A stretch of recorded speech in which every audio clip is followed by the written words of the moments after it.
Jai Shri Ram. Let us learn some interesting phrases. Empathic resonance. Empathy means putting yourself in the other person's shoes. Empathy means understanding the other person's feelings. Empathy is the highest quality of leadership. Leaders are expected to be empathetic. Nobody likes sympathy. Don't show pity and sympathy. Nobody likes it. Empathy is what everyone appreciates. So, empathic resonance.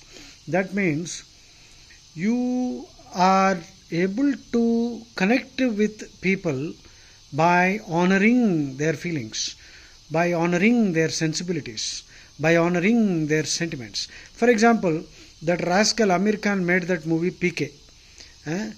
Whatever little empathic resonance he had because of his good acting skills earlier was completely lost.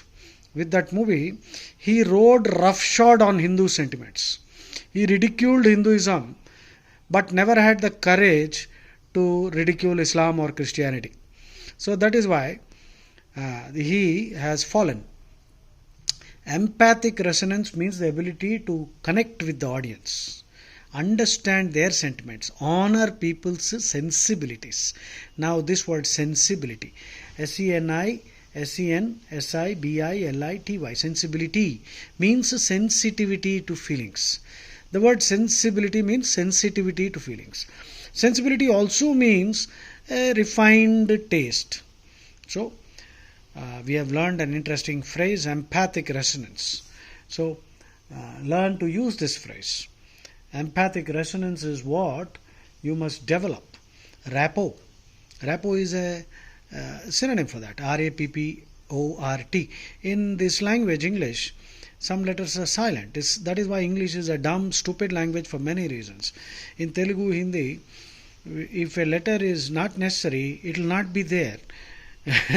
In English, they'll keep it and then tell you it is silent. Idiotic, isn't it? If it is silent, then why the hell is it there? So, emotional resonance. Now, next phrase we are going to learn is shame-blame dynamics.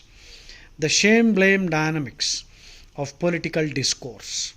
Unfortunately, even in our interpersonal relationships, in organizations, people are always seeking to find some scapegoat. They will never accept responsibility for their mistakes.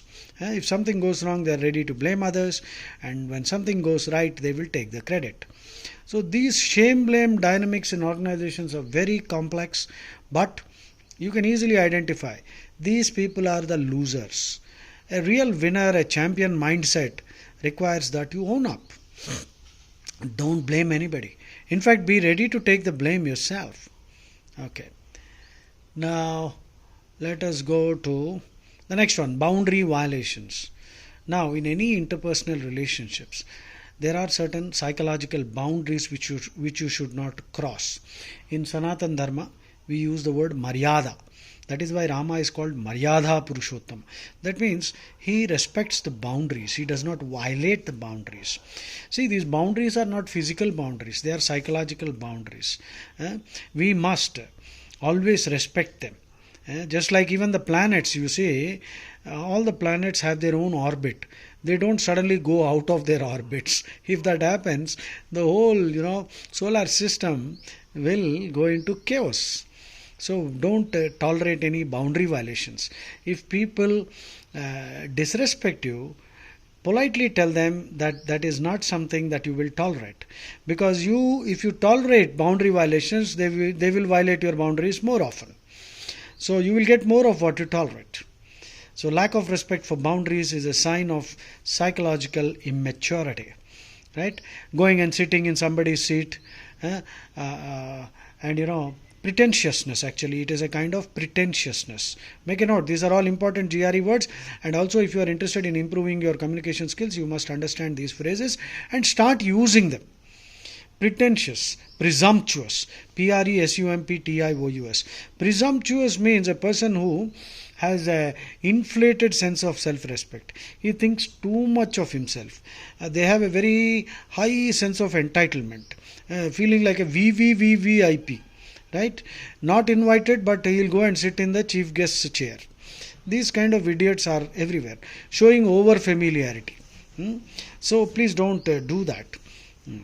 Always try to respect the boundaries. Under the table conflict.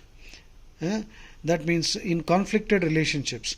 For example, in India, the under the table conflict is the conflict between different religions, Hindu, Christian and Islam, and communism too. So we should bring it to the surface. We should invite leaders from all these groups to come to an honest agreement that if you continue to do this kind of under the table conflict, if you indulge in that, then it will only spoil the relationships, right? Secretly converting people, subversive activities. So being polite and nice up front, but indulging in all kinds of subversive activities secretly. Subversive, S-U-B-V-E-R-S-I-V. Subversive means secretly indulging in activities that harm the other person's interests.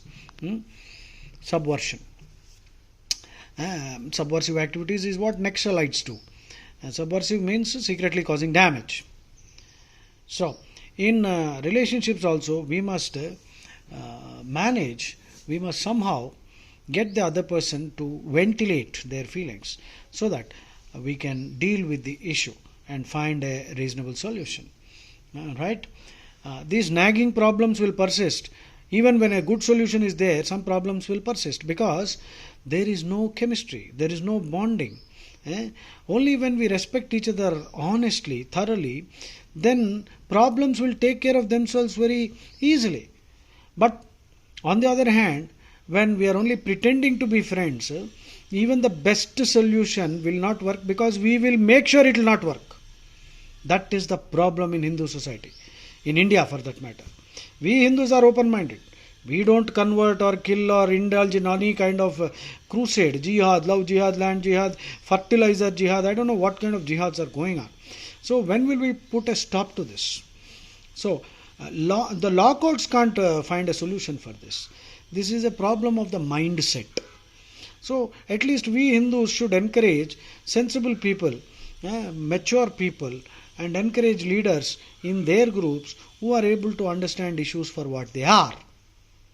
Political wheeling and dealing. Wheeling and dealing. Wheeling and dealing means all kinds of cheating, corruption, all kinds of negative activity, deception and all that.